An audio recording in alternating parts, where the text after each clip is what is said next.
Welcome back to another Grand Cross Age of Titans video. You guys may remember that just a couple of weeks ago, I put out another video introducing you to this game. And since then, I've gotten my hands on it and played quite a bit.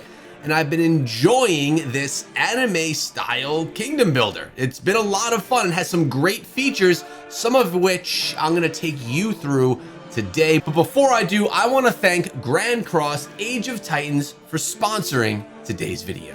If you want to get yourself involved in Grand Cross Age of Titans, either to play or get more information, my links are in the description of this video. Make sure you go check it out and see what the game has to offer.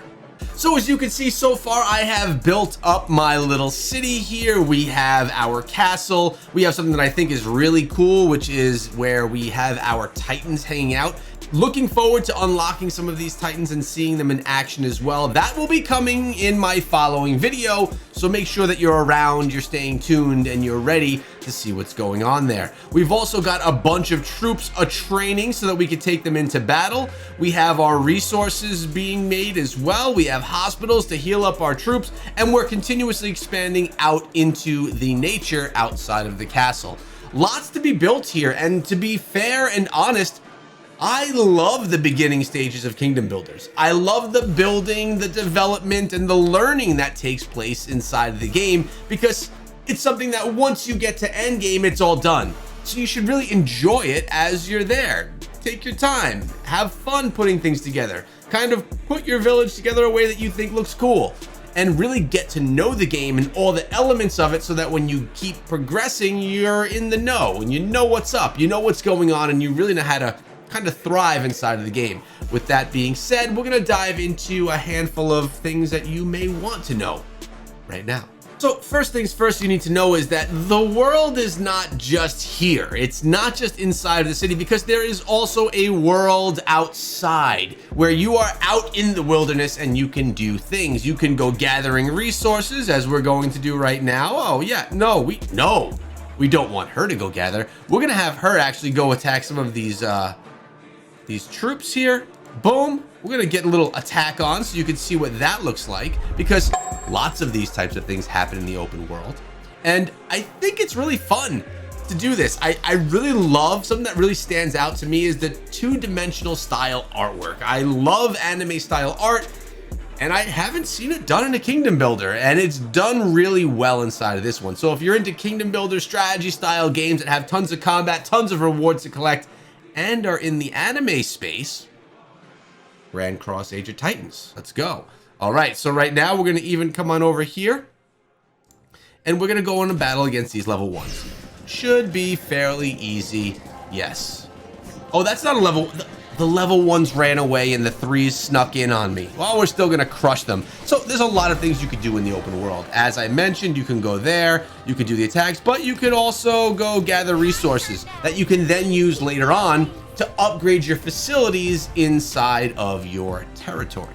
Let's go back to the territory right now and kind of focus on some of the things that happen inside of here. Notice we do have some troops need some healing. Boom, healed up. We'll collect those things. Nice job. Power gets gained back from the troops coming back into the arsenal.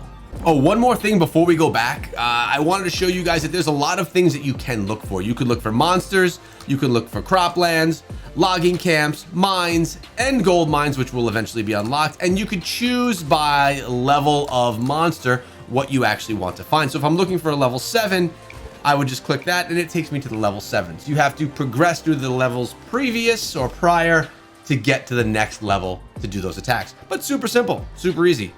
Now back to the territory. And I wanted to come back here to talk about the troops that are training, because all the troops that go behind our heroes, well, they're the ones doing the battle, of course, alongside of the heroes. So if I ever want to, I can just come on over here and use the speed up to kind of get these troops trained a little bit more quickly. Boom.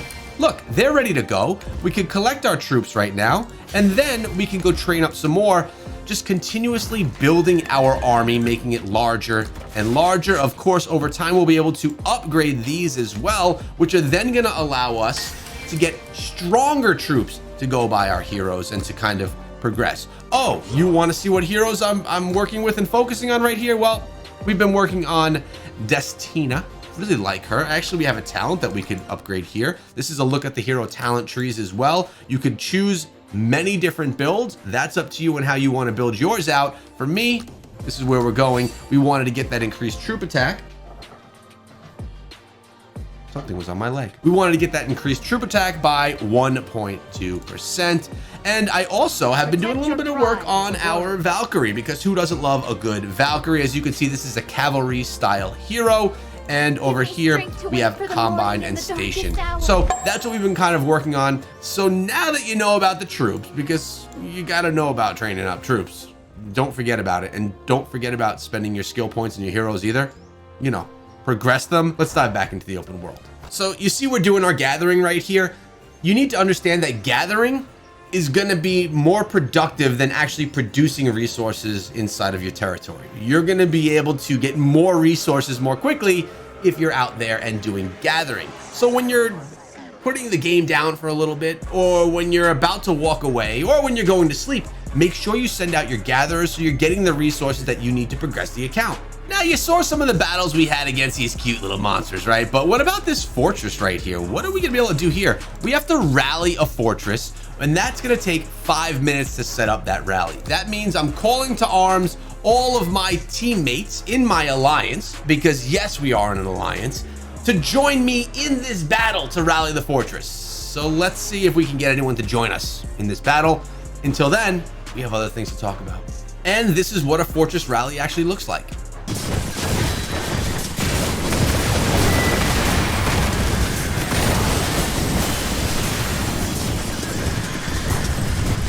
Oh, and by the way, while we're out here, this is our map. It's pretty big. There's a lot of stuff going on here, and you'll spend time exploring the entirety of the map throughout your time on the map. Now, as you can see right now, I'm stationed towards the outskirts of our territory. That's me, the little green guy there. And as I get more and more inland, battles are going to become more difficult. Resources are going to be more plentiful, and the game is going to get quite a bit more difficult for us. So for right now, we're going to hang along the outskirts while we progress things a little bit, because there's plenty here for me to mooch off of. Plenty of resources and stuff. But once we get into end game type activities, like building with alliances and things like that, we're going to move ourselves inland. And maybe that's some of the stuff that we could feature in the next upcoming video. Just know that that type of stuff is a huge part of this game. It's a huge part of Kingdom Builders in general, and it's a really fun part of the game as well. Now, as you can see, I mentioned I was in an alliance. It's always important that you join up with an alliance, because it's going to allow you to get the alliance help, to assist your alliance, and to engage in alliance activities. Plus, all rewards will be coming from doing all of these activities. So whenever you can, get a few friends together and join up in an alliance. And if you can't find a few friends, search random alliances and find one that's active, dive on in, and start participating in what they're doing and make some friends. Now, the Academy is a great place as well. As you can see, I've done some economy research so far, which is going to make me just a better farmer and things like that. But now we also are focusing on battle. I want to talk about these blueprints. We're going to do that research right there. We're going to ask our alliance for help in that as well, because again, just like training troops, just like upgrading structures, you want to continuously do your research so that you're stronger as you go on inside of the game. You don't want to be left behind. So when you start getting beaten up inside of the game. And speaking of continuing things, my farm right here is ready to go on to the next level, in my opinion. We're going to use a couple of 5-minute speed ups and a couple of 3-minute speed ups, get that bad boy done. Now, I do want to get my castle up to the next level. So to do that, I need to now go to my embassy and get the upgrade here, and my hospital. So I'm going to go here, do an hour upgrade on the hospital, ask for help from my alliance mates. Once the hospital's done, we can do the embassy. Once the embassy's done, we can do the castle, and then we can continuously progress, keep going through the game. So in the first video, I gave you an overlook as to what this game was all about. Today, we dove into the open world and saw what was out there. First, the battle and capture. We looked into alliances inside of the game, and we also checked out what type of upgrades we had in our civilizations, in our cities, in our territory as well. Next video, we're gonna dive even deeper. To make sure that you don't miss it, consider subscribing to the channel. And so you don't miss out on the opportunity to play this game and to get more information on it, make sure you click the link, my link, in the description of this video, so that Grand Cross Age of Titans does not pass you by. This is a fantastic anime style kingdom builder game that's a lot of fun to play and honestly very different than a lot of the competition out there. Give it a shot, see what it's all about, and tune in for the next video so you could learn more.